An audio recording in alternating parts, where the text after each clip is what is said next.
점점 커지는 황금알. 어느 마을에 쇠돌이라는 착한 머슴이 살고 있었습니다.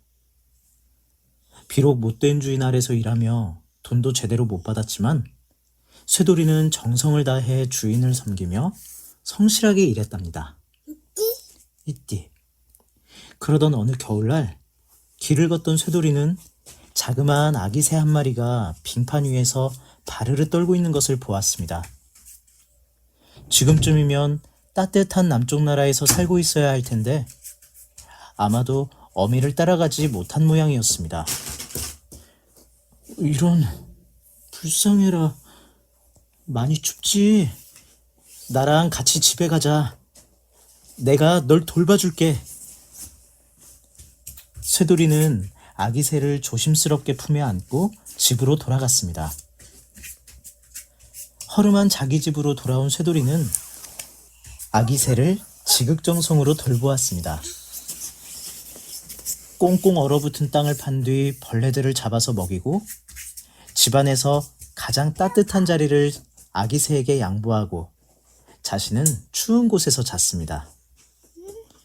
집안일을 하며 아기 새를 돌보기는 힘이 들었지만 그래도 아기 새가 하루하루 건강을 회복하고 자라나는 모습이 뿌듯하기만 했습니다.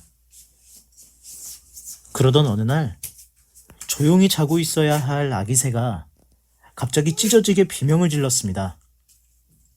쇠돌이는 하던 일을 모두 내팽개치고 허겁지겁 달려갔습니다. 집안에서는 주인의 버릇없는 어린 아들이 아기 새를 회초리로 때리며 웃고 있었습니다. 재밌다. 야, 더 높이 뛰어봐. 아기 새는 아픔에 못 이겨서 이리 풀쩍 저리 풀쩍 뛰며 비명을 지르고만 있었습니다. 그러지 마세요! 쇠돌이는 자기도 모르게 버럭 소리를 지르며 아기 새를 빼앗아 품에 안았습니다. 이리 못 내놔? 네가 감히 나한테 소리를 지르다니. 주인의 어린 아들은 펄쩍펄쩍 뛰며 화를 냈습니다. 하지만 쇠돌이는 아랑곳하지 않고 집을 빠져나와서 산을 올랐습니다.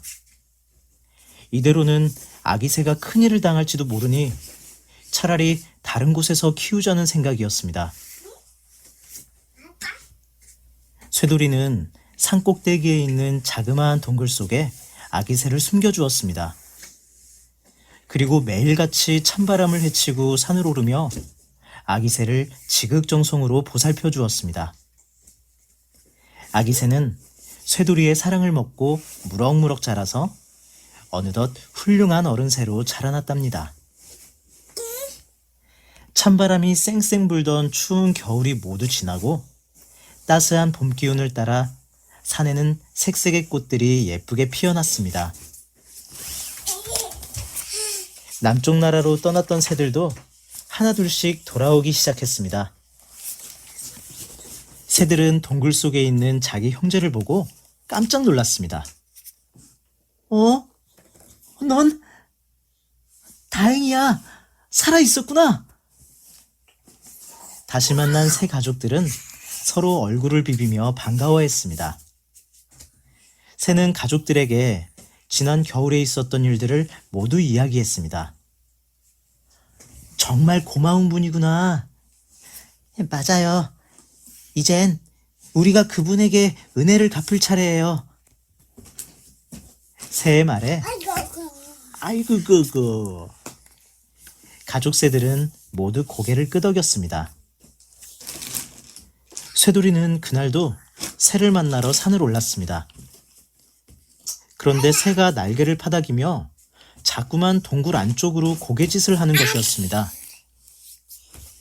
새를 따라 동굴 안쪽으로 들어가 본 쇠돌이는 깜짝 놀랐습니다.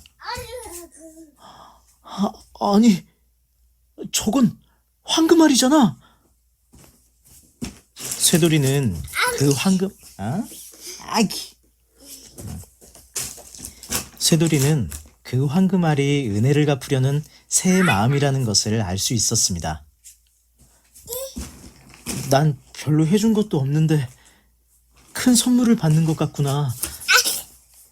정말 고맙다.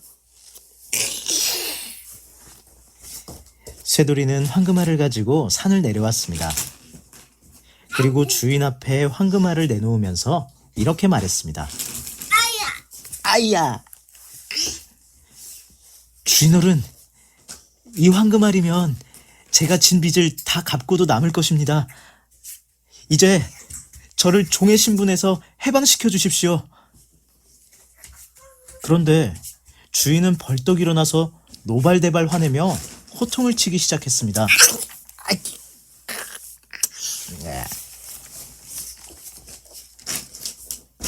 네 이놈! 어디서 도둑질해 온 물건을 내놓는 것이냐? 새돌이는 억울해하며 소리쳤습니다. 무슨 말씀이십니까? 이건 절대로 훔친 물건이 아닙니다. 거짓말 마라! 내 당장 재판관에게 달려가서 네 죄를 밝혀야겠다.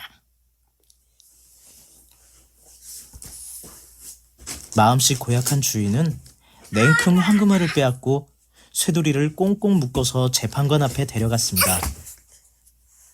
응? 응? 황금알. 응, 황금알이야. 그런데 재판관 역시 마음이 고약한 사람이었답니다.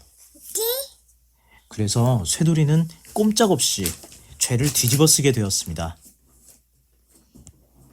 네 이놈! 황금알이 어디서 났는지 당장 사실대로 말하거라. 쇠돌이는 억울해하며 사실대로 이야기했습니다.